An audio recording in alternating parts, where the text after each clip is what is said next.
সূরাতুল বাকারা এবং সূরাতুল আলে ইমরান, এই দুটো আমাদেরকে তেলাওয়াত করতে হবে। কেন তেলাওয়াত করতে হবে?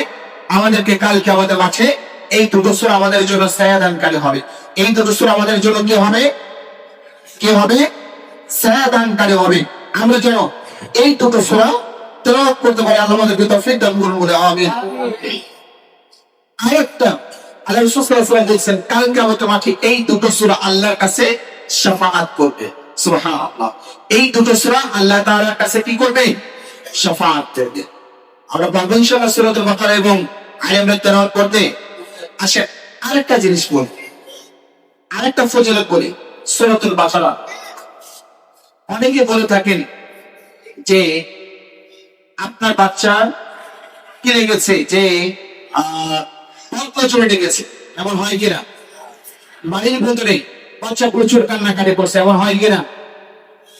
সারাদিন বাইরে রাখছেন, অন্য ঘরে রাখছেন, সেখানে যে কান্না করে না।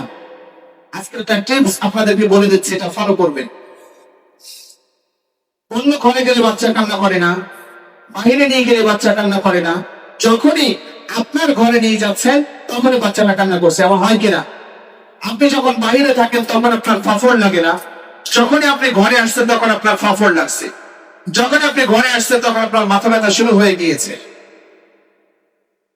আল্লাহ রাসূল সাল্লাল্লাহু আলাইহি ওয়াসাল্লাম বলেছেন, যদি এমন ঘটনা ঘটে সেই ঘরে তোমরা সূরাতুল বাকারা পাঠ করো, তাহলে ওই ঘরে যত ফিতনা আছে, যদি শয়তানের কোনো ওয়াসওয়াসা থাকে, যদি কোনো বান্দা থাকে, তাহলে সেটা কেটে যাবে, শয়তানের ওয়াসওয়াসা দূর হয়ে যাবে, ওই ঘরে আল্লাহর ফেরেশতা নাযিল হয়ে যাবে। সুবহানাল্লাহ।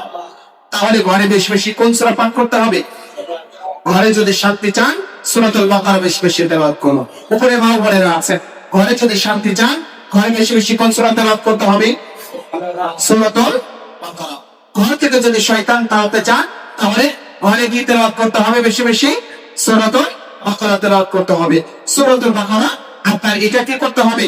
হয় নিজে তেলাওয়াত করতে হবে, তেলাওয়াত করার সর্বোচ্চ চেষ্টা করতে হবে, না পারলে নিজেদের যেসব বক্স গুলো আছে সেই বক্সে গান বাজাতে হবে, তাই তো? নাউযুবিল্লাহ বলবেন না?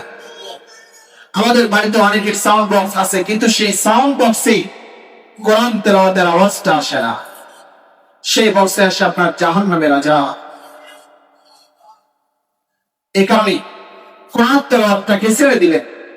যদি ফাফড় লাগে, ভয় লাগে, অনেক সময় সেদিন আমার কাছে অনেক স্টুডেন্ট বলছে যে হঠাৎ করে ঘরের ভেতরে আছে কে যেন তার কানটাকে নাড়াচ্ছে, এমন কান্না মনে হলো যে কে যেন তার শরীরের উপরে চেপে বসেছে। এমন হয়, জিনের উপদ্রব থাকতে পারে। যখন কেউ তার ঘরের ভেতরে সূরাতুল বাকারা তেলাওয়াত করবে, তার ঘর থেকে এই জিনের উপদ্রব আল্লাহ তাআলা দূর করে দিবেন। সুবহানাল্লাহ। কিন্তু আমরা সেদিকে না যে তাবিজের পেছনে ছুটি কিনা? এই কারণে কোরআনের আমল করতে হবে, সূরাতুল বাকারাকে তেলাওয়াত করতে হবে। সূরাতুল বাকারা যেভাবে আপনাকে শাফাআত করবে, সূরাতুল বাকারা যেভাবে আপনাকে কি করবে? আসল ময়দানে ছায়া প্রদান করবে। সূরাতুল আলে ইমরান যেভাবে আপনাকে ছায়া প্রদান করবে, তদ্রূপ ভাবে যে ঘরের ভিতরে সূরাতুল বাকারা এবং সূরাতুল আলে ইমরানের তেলাওয়াত হবে, আল্লাহ রাসূল সাল্লাল্লাহু আলাইহি ওয়াসাল্লাম বলেছেন ওই ঘরে আর যাই হোক শয়তানের কোনো প্রকার সেখানে খবরদারি থাকবে না।